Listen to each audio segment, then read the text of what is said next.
Hi YouTube, Lisa and Mike here. I just want to do a quick video. I don't know if there's much out there on doing a leaf spring on one of these 2003 or these year xterras, but I figured what the heck, I just did one. It's already done, but I'm just going to go through the steps. Very simple. Here was the problem right here. This leaf spring broke right on the top, so the axle was just barely hanging on. So anyways, I'm not going to bore you with part numbers. You're big boys out there, so make your own decision. But I went to Rock Auto.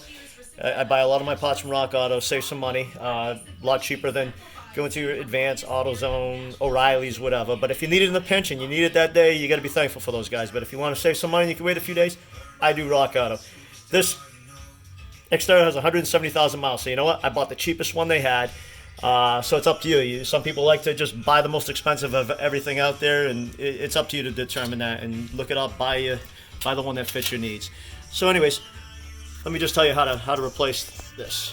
And if I had somebody to hold my phone, I could give you a video of me doing this, but I just don't. But anyways, so in the front of the leaf spring, you got 22 millimeter here, and you need a 22 millimeter on the back to stop the nut from spinning. So I use my Milwaukee impact on the front, and I put a 22 millimeter socket on the back and held it, took that one off. Then on the back side of the leaf spring here, you got a bolt on the bottom and a bolt on the top. You take these two bolts off. They look like 19 millimeters. I think they were 19 millimeters. So you take these two bolts off. This bracket right here slides off, because eventually when you take the bolts off underneath, this leaf spring is going to slide. It's going to slide right out. It doesn't drop out of here because this bolt is stationary. You don't need a bolt. You don't need a socket on the back to take this bolt off. This stays. This is all one piece. This and the bolts. So that does not come off. Then you need to take off these 4 bolts underneath. I think those are 19 millimeters too. So you take those 4 off, and this is assuming after you know, the first thing you obviously need to do is jack up your vehicle, take your tire off. I mean, that's all common sense, right? So after you loosen these 4 bolts on the bottom, and you probably want a jack or something supporting your axle, take these big U-bolts off, and you actually don't need to unbolt this this shock right here, because I just left it bolted, and then the shock will actually hold on to this bottom piece down here, and I just swung it out of the way. Leaf spring came down, and I pulled the leaf spring out. I slid the new leaf spring back on.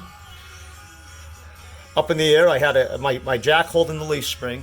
So the thing that's going to be kind of a pain is your leaf spring at first isn't going to reach over there. It's going to be, you know, 3 or 4 inches short of reaching there. So what I did was I got my jack underneath the leaf spring itself, and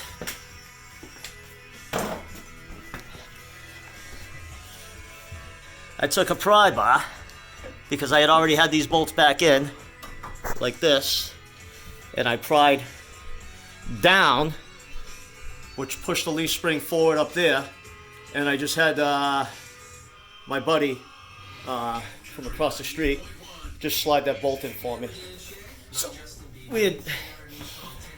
So after I got that bolt in, I snugged that bolt. I had those bolts already back in, and then I just had to take my jack and line up the pin with the bottom of the axle, and then I swung the bottom plate that holds the U-bolts on with the shock.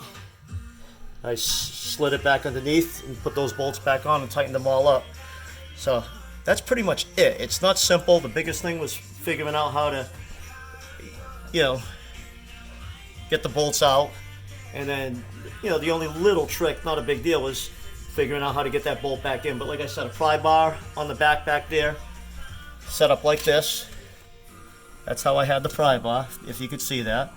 And I just pried forward and pushed that to the point where it lined up, and it actually only took a minute to do it, easy. The other thing that did happen was when that leaf spring broke, just to mention, was it ripped this ABS line. So I put some heat shrink crimps in there, and I taped the shit out of it, and hopefully it works. That was like $100 for one of these things, and I said, you know what, I'm gonna just try to fix it, save $100. And honestly, I think it's gonna be fine. There's 2 wires in there, so as long as it's sending the voltage signal back to the ECU, I imagine it's gonna work. I'm gonna keep my fingers crossed. So hopefully this helps, man, and good luck with your leaf spring job, and thank you for watching.